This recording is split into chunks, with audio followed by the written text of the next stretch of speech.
This is first one I want to look at. This one, the Purrfect co-contamination. Yeah. So on 25 February 2005, it was discovered that a batch of canned cat food had been contaminated with insecticide, which could be harmful to cats. This batch had been dispatched in November 2004 to 247 retail stores. By 31st of March 2005, Purrfect Co. Received legal claims totaling $1.9 million from customers whose cats had eaten the contaminated food. Describe the procedures that you will perform, yeah, for that situation. Okay, very good question. The year end for this company is 2004, December 2004. Right.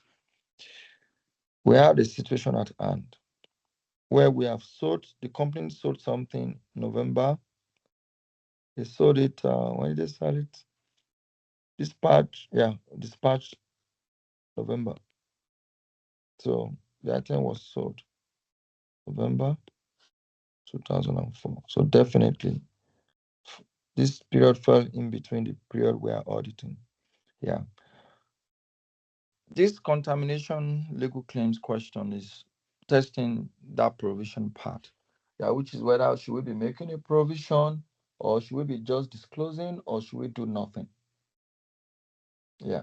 And for us to be able to do that, we need to go through the same thought process that we went through when I was doing the explanation. And that was, first of all, you need to validate the situation. But I was saying that this one, you don't need to write it in your exams. You just need to know it. It's a way for you to be able to think structurally, such that you're able to know what you're writing and why you're writing what you're writing. Right. So when you write this procedure now, it's for you to be able to validate the situation. How do we validate the situation?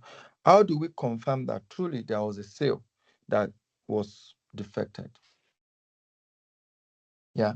Remember, they are saying that this batch, there was a batch sale that was dispatched in November, and they believe that it's been contaminated with insecticide. So how do we confirm that it actually happened?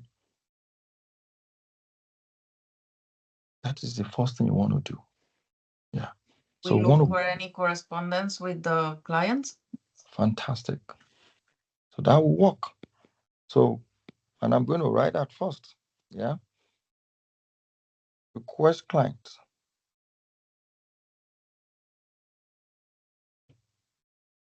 And that correspondence we are talking about is correspondence between your client and their customers. Yeah. So request for correspondences between the clients and the affected customers.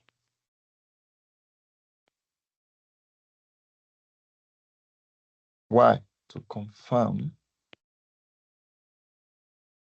there were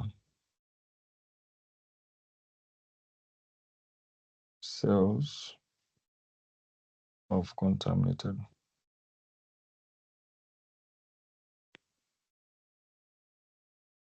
goods sold.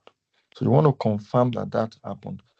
And like someone was asking that, what if you're able to do one procedure to address one thing? Is it okay, or you have to do different procedure for different items? No, like for this same thing, I'm going to add another procedure to it. Yeah, I'm addressing the same situation, but it's different procedure. Yeah, and for exams, yes, it allow you get more marks. It's going to earn you your marks.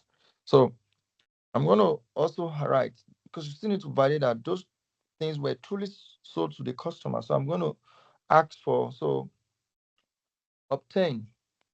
So I'm going to obtain good dispatch notes, because that's also an evidence that we truly sold to these customers. If you get what I mean. The only way to confirm that we also sold to them is to see that truly there were good dispatch notes to them.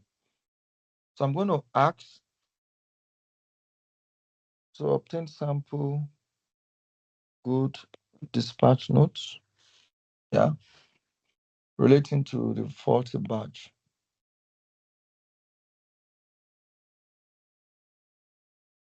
or the contaminated batch, called contaminated.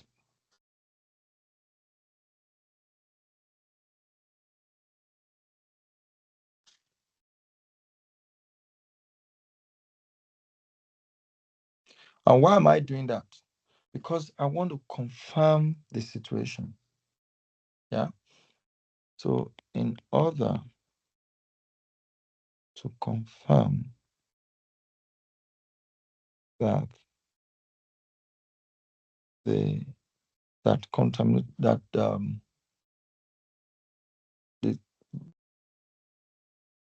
confirm that the contaminated batch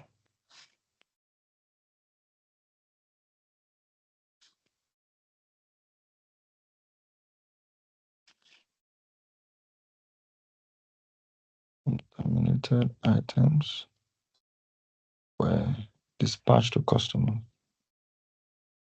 Because don't think all the time your clients will always want to understate provision. Sometimes they might even want to overstate it because maybe they want to hide some profit that they want to use for the subsequent years when they have problems, right? So, yeah, the general risk is that they will want to understate expenses, but sometimes they might also want to overstate it. Yeah. So, as an auditor, you must test both sides. Yeah. That is want to be sure that truly they sold contaminated batches to customers. So, good dispatch note will show that. Likewise, correspondences will show that. And if you do these two, then for sure you can know that the situation exists. Another thing you can also check, still on validating the situation, yeah, is board minutes. It will be discussed as well. So you can actually review board minutes to be discussed if there are such issues. Yeah, review board minutes. Yeah. Why? To check if the issues have been discussed. All of these are confirming the existence. Yeah. When you are validating the situation, what you are doing is you are confirming the existence assertion of that liability. That's what we are checking. Yeah. Right. Now, is it probable that these clients will really get this money because they've already submitted a claim of $1.9 million to our own client that we're auditing? These customers that are submitting 1.9 million, is it probable, is it possible, or is it remote that our clients will have to pay them? We don't know and we cannot tell. And that is why we have to send legal confirmation letter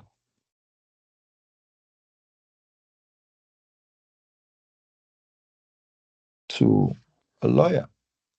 So you can send to the client's lawyer.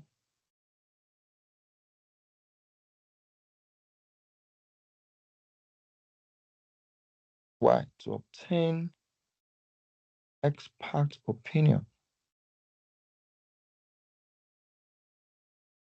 on probability of outcome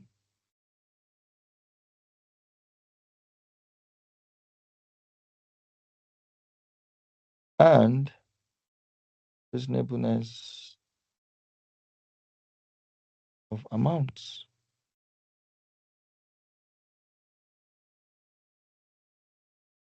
This time around, $1.9 million was quoted. So send a letter, right? You can see you already have 4 procedures without sweating. And for this question, is just 5 marks. So which means you don't need more than 5 procedures. But easily you've been able to come up with 4 procedures without sweating. And you can still come up with more, right? Because like I told you, another way to check whether there was a liability or obligation, yeah, as an assertion, is to see whether they made any payments in the subsequent year. So which means you can actually check bank statement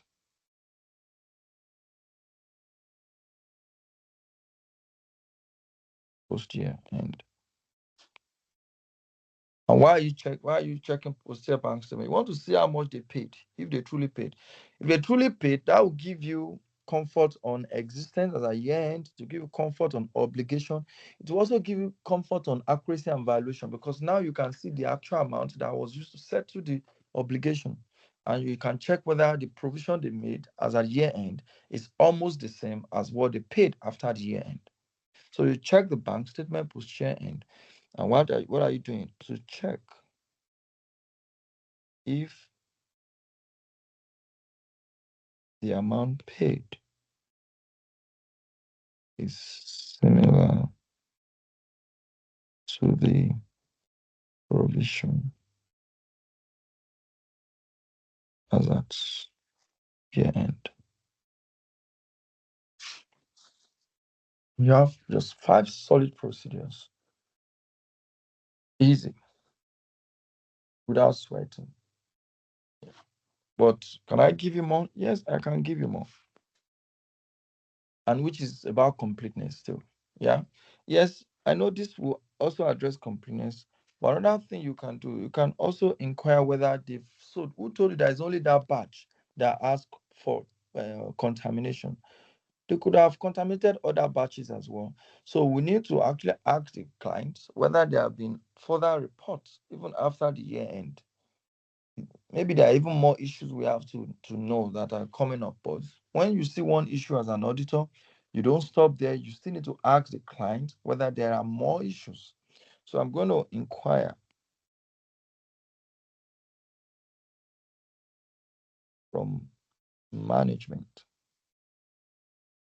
if there are more batches contaminated,